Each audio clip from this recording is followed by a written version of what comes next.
dengan yang sempurna kitab suci Al-Quran. Hidup di dunia ini oleh Allah diciptakan sempurna. Sekali lagi ayatnya, laqad khalaqnal insana fi ahsani taqwim summa radadnahu asfala safilin illal ladzina amanu wa amilus solihati falahum ajrun ghairu mamnun. Ya, jadi hidup di dunia ini sempurna oleh Allah diciptakannya, dan ingat tempat kembalimu adalah asfala safilin, neraka jahanam panghanapna. Jadi tempat kembalinya itu geus ditentukan. Nah, kecuali saha anu moal kadinya, siapa yang tidak akan ke situ? Orang yang amanu wa amilus solihat. Kalau tidak ke asfala safilin berarti ke Jannatul Firdaus. Gitunya Bu ya. Kira-kira sekali lagi nanya, Bapak Ibu mau ke asfala safilin alias neraka atau mau ke Jannatul Firdaus alias surga? Alhamdulillah calager ya, begitu ditanya mah hoyong kana neraka, hoyong kana surga, surga. Dan gitunya kompak jawaban nanti Bu. Ya. Begal, garong, koruptor oge sarua hayang asup surga. Atuh cek ibu tekan tenan abdi kapan ngaos teu cukup Bapak Ibu ya.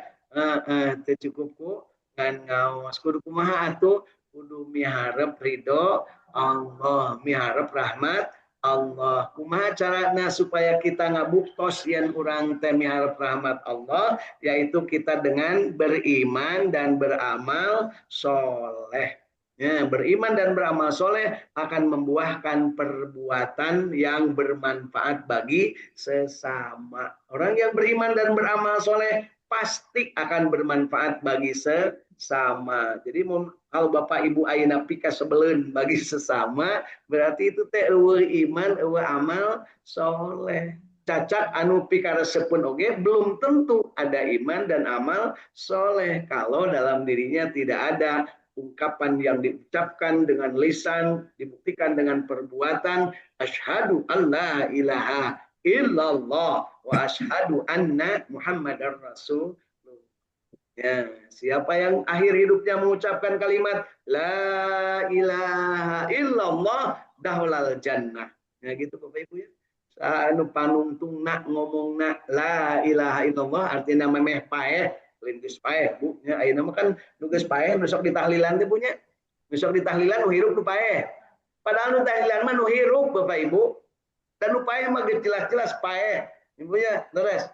Ingat, yang ditahlilan itu yang hidup, ulah salah. Ibu nu ngariung anu sok tahlil nu paeh nu hirup.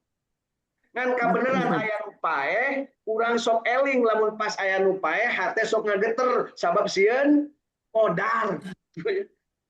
Jadi urang teh tahlilan teh lamun aya anu paeh ta eta liurna di urang teh punya. Tahlilan mah keur nu hirup saur Kangjeng Nabi afdhalul dzikri la ilaha illallah. Panghade-hadena eling ka Allah nyaeta la ilaha illallah. Saking hebat-hebatnya siapa yang akhir hidupnya dengan la ilaha illallah dahulal jannah, menang ridho Allah, diasupkeun kana surgana Allah. Eta teh lain anyar-anyar berita eta teh bukti babah heula nepi ka Cina heula ge anger kitu punya. Kan babah jeung Cina itu punya ti babah heula nepi ka Cina anger kitu Bu ya. Dari zaman Nabi Adam sampai dengan Rasulullah dan sampai akhir zaman tetap seperti itu.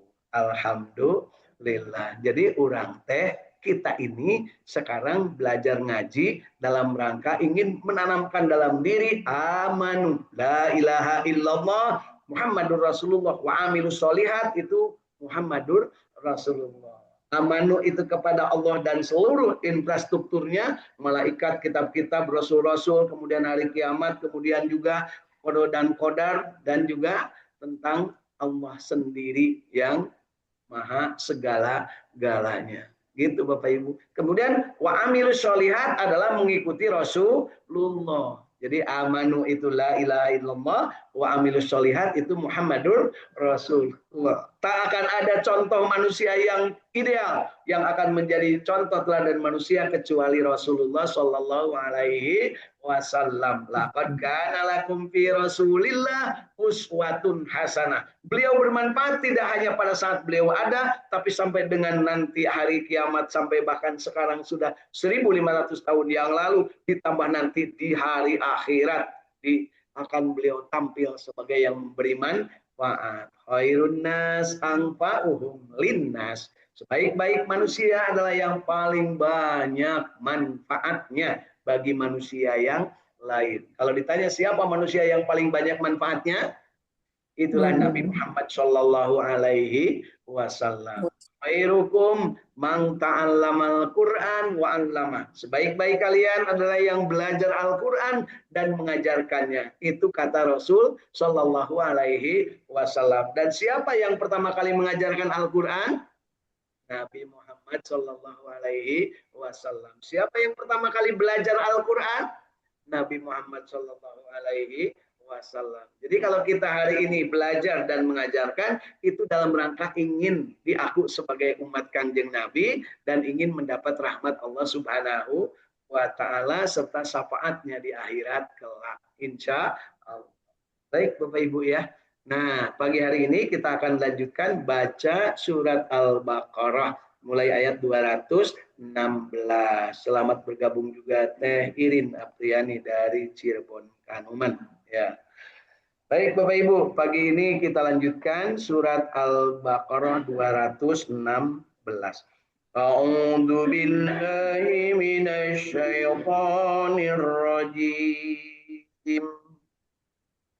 أعوذ بالله من الشيطان الرجيم بسم الله الرحمن الرحيم بسم الله الرحمن الرحيم كتب عليكم القتال وهو كره لكم كتب عليكم القتال وهو كره لكم وعسى أن تكرهوا شيئا وهو خير لكم وعسى أن تكرهوا شيئا وهو خير لكم وعسى أن تحبوا شيئا وهو شر لكم وعسى أن تحبوا شيئا وهو شر لكم والله يعلم وأنتم لا تعلمون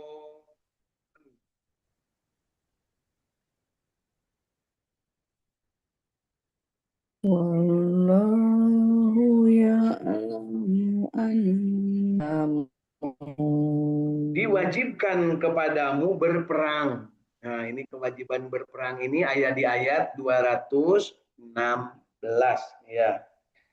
Diwajibkan atas kamu berperang, padahal berperang itu adalah sesuatu yang kamu benci. Ingat Bapak Ibu, perang itu bukan keinginan Rasulullah. Rasulullah sangat membenci peperangan dan sangat mencintai kedamaian. Kalau perlu tak perlu perang, yang penting damai masing-masing akur jeung dulur jeung baraya jeung sanagara jeung sadunya. Ya. Boleh jadi kamu membenci sesuatu padahal itu amat baik bagimu. Osok teu Bu. Membenci kepada sesuatu padahal jadi baik. Keheul pisan tak kawan lalaki eta teh baheula mah ayeuna geus jadi salaki anakan aya gitu Bu. Aya kan cenah dijodohkeun abdi mah dijodohkeun tapi berenai anakna punya. Boleh jadi kamu membenci sesuatu padahal itu baik bagimu. Jadi sesuatu itu jangan sampai ada yang dibenci Bu ya. Ini teguran kepada Rasulullah ketika Rasulullah membenci perang, kata Allah tidak boleh benci karena ini adalah aturanku. Ya, gitu ya.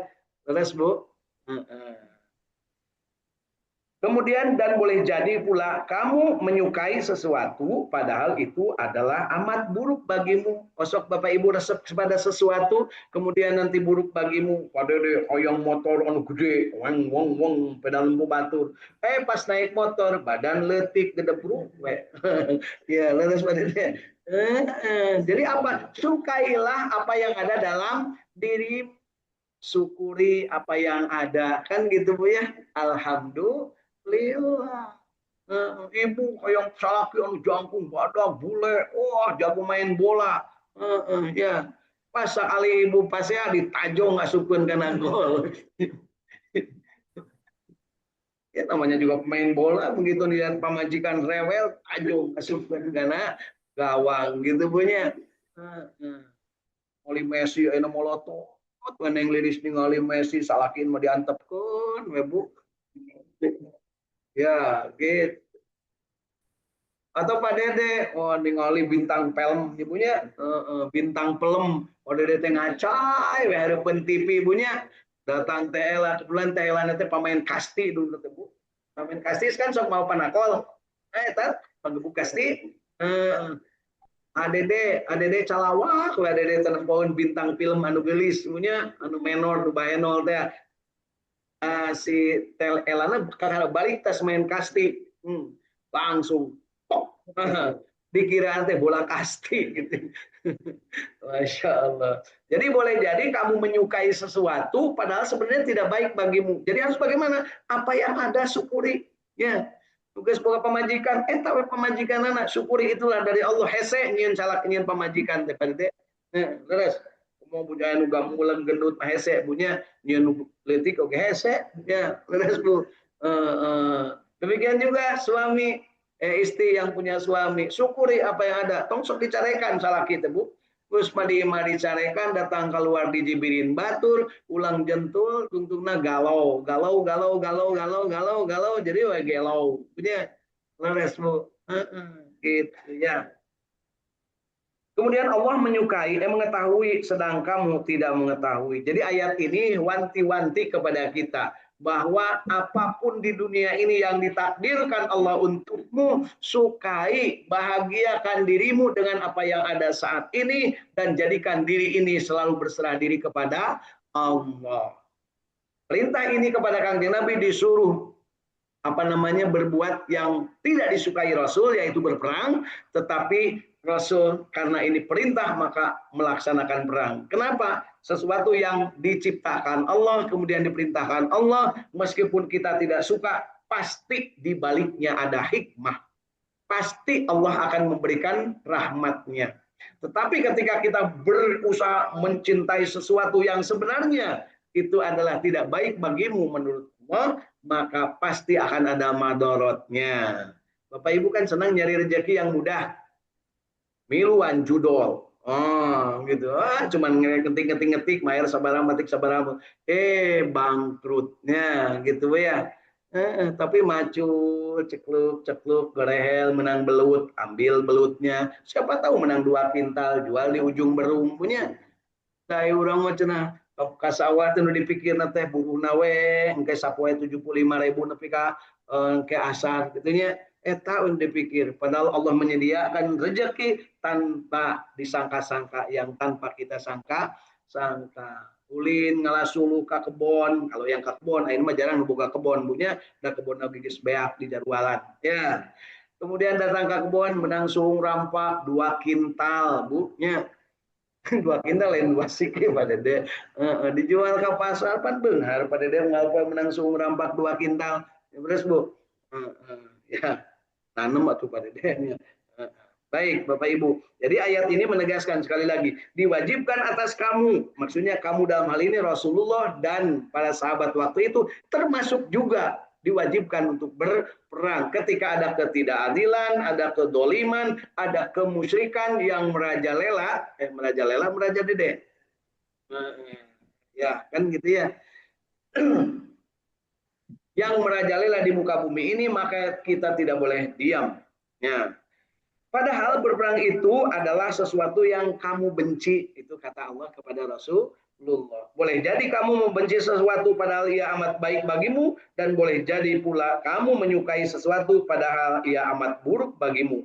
Allah mengetahui sedang kamu tidak mengetahui. Ini adalah wanti-wanti kepada Rasulullah, perintah untuk berperang dan jangan sampai menyukai sesuatu yang tidak Allah berikan rahmat, atau kita membenci sesuatu yang sebenarnya ada rahmat Allah. Bapak Ibu, contohnya gampang. Ya, Bapak Ibu kalau sakit suka minum obat enggak? Suka enggak? Ya enggak lah, makanya disebut obat juga suka. Dan minum obat terus, mah itu bukan suka, itu namanya kuliner. Ya, obat pahit. Kadang ibu teh membenci ya obatnya itu. Aduh, cina obat kan gitu. Begitu diminum kemudian ada hikmahnya sembuh. Ada juga minuman yang macam-macam itu yang kalau dimasukkan ke air terus berbuih. Oh, siga nu keur panas-panas. Ah, kan gitu punya. Nepi ka disada cair teh punya. Oh, cek bismillah. Nah, padahal usina teh eta teh ngaruksak perut. Anu, kusabab gitu terus perutnya jadi koredas, rangsak. Rangsak teh bahasa kerenna naon, Bu? Heeh. Ayah disebut tukak lambung lah, ayah disebut apa namanya, nah, liver, karancang, bahasa eta lah Bu ya. Jadi artinya apa? Kita harus mawas, kita harus waspada bahwa Allah selalu memberikan sesuatu, dan kalau penugasan dari Allah berarti pasti ada rahmat di baliknya. Mari kita lanjut ke ayat 217. Yas'alunaka 'anis syahril harami qitalin fihi. يسألونك عن الشهر الحرام قتال فيه Qul qitalun fihi kabir. قل قتال فيه خبير وصد عن سبيل الله وكفر به والمسجد الحرام وإخراج أهله منه أكبر عند الله. عن سبيل الله أكبر به والمسجد الحرام وإخراج أهله منه أكبر عند الله والفتنة أكبر من القتل والفتنة أكبر من القتل ولا يجالون يقاتلونكم حتى يردوكم عن دينكم إن استطاعوا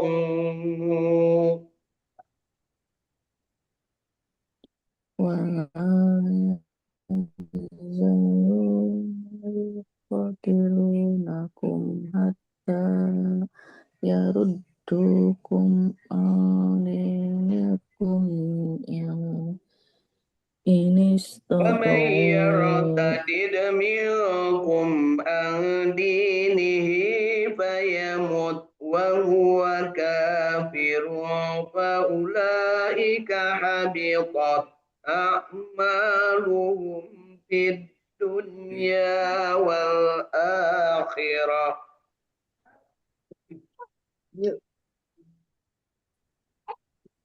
ومن يرتد منكم من دينه وهو كافر فأولئك حبطت أعمالكم في الدنيا والآخرة وأولئك أصحاب النار هم فيها خالدون.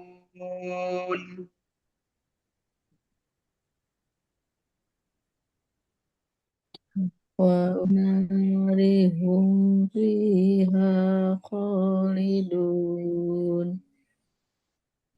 Mereka bertanya kepadamu tentang berperang pada bulan haram.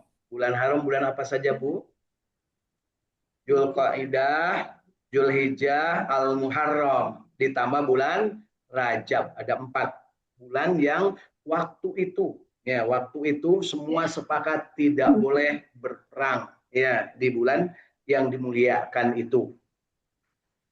Katakanlah, berperang dalam bulan itu adalah dosa besar, tetapi menghalangi manusia dari jalan Allah, kafir kepada Allah, menghalangi masuk Masjidil Haram, dan mengusir penduduknya dari sekitarnya lebih besar dari dosanya di sisi Allah. Jadi ada dosa besar dibanding dosa berperang di bulan haram, yaitu yang namanya orang menghalangi manusia dari jalan Allah, atau kafir menganggap Allah ada pesaingnya, atau tidak percaya kepada Allah yang Maha Esa. Itu dosa besar, ya.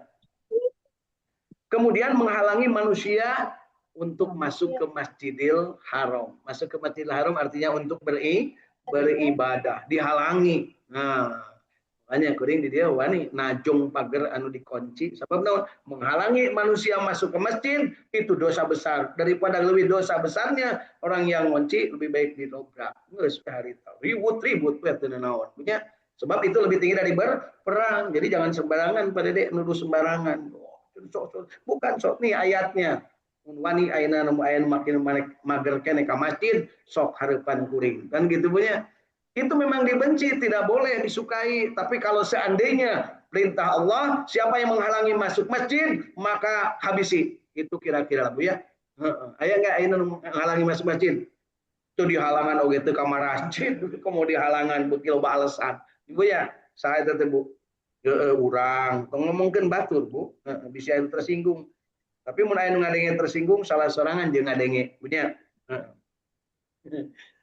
Enak kan, Bu? Itu kalau dakwah itu salah sorangan jangan denge, tidak saja ngadenge. Dan itu, Bu, siapa dengar? Dan mengusir penduduknya dari sekitarnya, mengusir penduduk Mekah. Siapa yang pernah diusir, Bu? Penduduk Mekah yang sudah beriman dan Nabi Muhammad SAW diusir. Itu dosa lebih besar daripada dosa berperang di bulan haram. Ya, lebih besar dosanya di sisi Allah. Dan berbuat fitnah lebih besar dosanya daripada membunuh. Mereka tidak henti-hentinya memerangi kamu sampai mereka dapat mengendalikan kamu dari agama kepada kekafiran. Jadi mereka itu ingin selalu. Sampai sekarang, Bapak Ibu, manusia-manusia kafir ingin menjadikan umat-umat Islam yang sudah berserah diri ini dan beriman, menjalankan ibadah dengan baik, ingin supaya umat Islam ini tidak beribadah. Ingin supaya Islam ini tidak melakukan pengabdian dan baktinya kepada Allah. Ingin supaya umat Islam itu tidak menyembah Allah. Sampai sekarang, di dunia lebih banyak manusia yang kafir dibanding manusia yang mukmin. Nah, udah ada tarik, Bu, ya, Pak. Ya. Bapak, nyatanya seperti itu. Jadi bagaimana? Kita jangan lalai. Karena apa? Mereka selalu ingin menjerumuskan manusia untuk berada di dalam kelompok mereka. Termasuk ditegaskan di sini, fitnah lebih besar, lebih gede dosanya daripada membunuh. Sekarang lagi meraja lela dan meratu lela. Lela deh, ibunya. Ya, lain dede, Pak Dede. Yaitu ada kecenderungan manusia itu saling fitnah hanya untuk mendapatkan kursi jabatan. Yang jadi bupati, yang jadi wali kota, yang jadi presiden, saling fitnah kelompok satu dengan kelompok lain. Rek neangan naon Arisia kan gitu punya. Kapan kurang teh Indone sia gitu punya, tetangganya malah sia, nah jeung ulah sua sia kan gitu punya. Ya. Barang siapa yang murtad di antara kamu dari agamanya, lalu dia mati dalam kekafiran, maka mereka itulah yang sia-sia amalannya di dunia dan di akhirat. Jadi perhatikan Bapak Ibu, kalau Bapak Ibu aina beramal, menjadi pegawai yang baik, taat kepada atasan, menjadi bapak rumah tangga, ibu rumah tangga yang baik, tapi tidak berjalan di jalan Allah, merupakan Allah, tidak beribadah kepada Allah, maka hartina. Nah, gitu kalau bahasa kita. Gak ada artinya orang yang bekerja baik, berprestasi, jadi juara di mana-mana, jadi pejabat, jadi inohong, tapi tidak berbakti kepada Allah, tidak beribadah kepada Allah, maka segala yang dilakukan di dunia tidak ada artinya. Gitu Bapak Ibu ya. Kemudian disebutkan di sini, maka mereka itulah yang sia-sia amalannya. Barang siapa yang murtad di antara kamu dari agamanya lalu dia kembali mati dalam kekafiran, maka mereka itu adalah sia-sia amalannya di dunia dan di akhirat, dan mereka itulah penghuni neraka, mereka kekal di dalamnya. Ya. Seperti itu ya di dalam ayat ke 216. Ya, mari kita lihat ke ayat 217-nya. Ya, 218 ya. Tadi 206, 217. Kita ke ayat 218. Innalladzina amanu walladzina hajaru wajahadu fi sabilillah. Innalladzina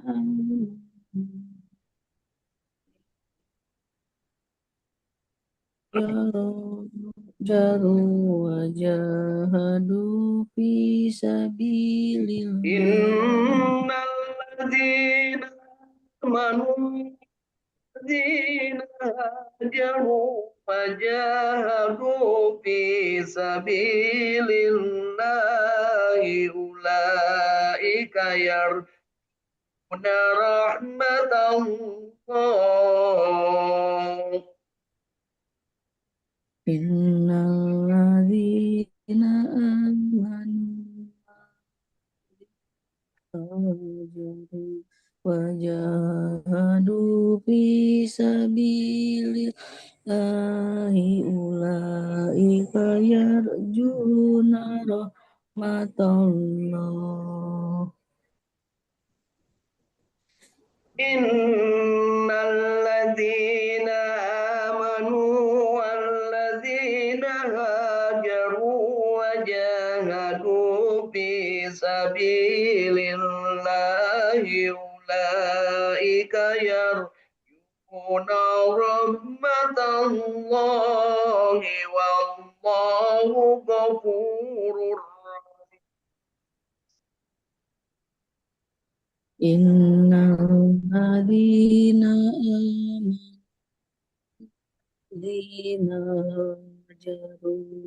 jahadu fisabilillahi ulaika yarjuna rahmatullahi wallahu ghafurur rahim.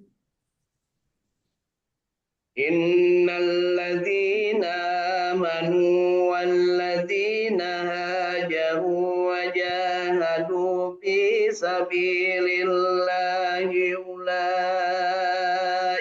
yarjuna rahmatallahi wallahu ghafurur rahim. Innalladzina amanu walladzina hajaru wajahadu fi sabilillahi ulaika yarjuna rahmatallahi wallahu ghafurur rahim. Sadaqallahul azim. Sadaqallahul azim. Alhamdulillah, Allahumma arhamna bil Quran. Mudah-mudahan Allah memberikan rahmat dari bacaan Al-Quran yang sudah kita baca. 3 ayat dari surat Al-Baqarah 216, 217. dan 218. Mudah-mudahan yang baiknya diterima oleh Allah bacaan kita dan yang salahnya diampuni, dan kita diberikan kesempatan untuk terus-terusan bermesra-mesraan dengan Al-Quran, bahagia, istiqomah, berjamaah baca Al-Quran, dan yang salahnya diampuni. Kemudian kita terus-terusan diberi kesempatan untuk memperbaiki kualitas bacaan Al-Quran kita. Baik, ayat ke-218 yang baru saja kita baca, apa isinya? Ini berkaitan langsung dengan apa yang saat ini sedang kita alami, yaitu kita harus paham bahwa Allah Subhanahu wa taala memberikan kepada kita tentang sesuatu yang akan menjadi bagian dari hidup kita. Perhatikan ayat 218. Ini sangat penting. Sesungguhnya orang-orang yang beriman, orang-orang yang berhijrah, dan orang-orang yang berjihad di jalan Allah, mereka itu mengharapkan rahmat Allah, dan Allah Maha Pengampun lagi Maha Penyayang. Jadi 3 kata ini di dalam satu ayat, iman, hijrah, dan jihad pasti akan mendapat rahmat Allah.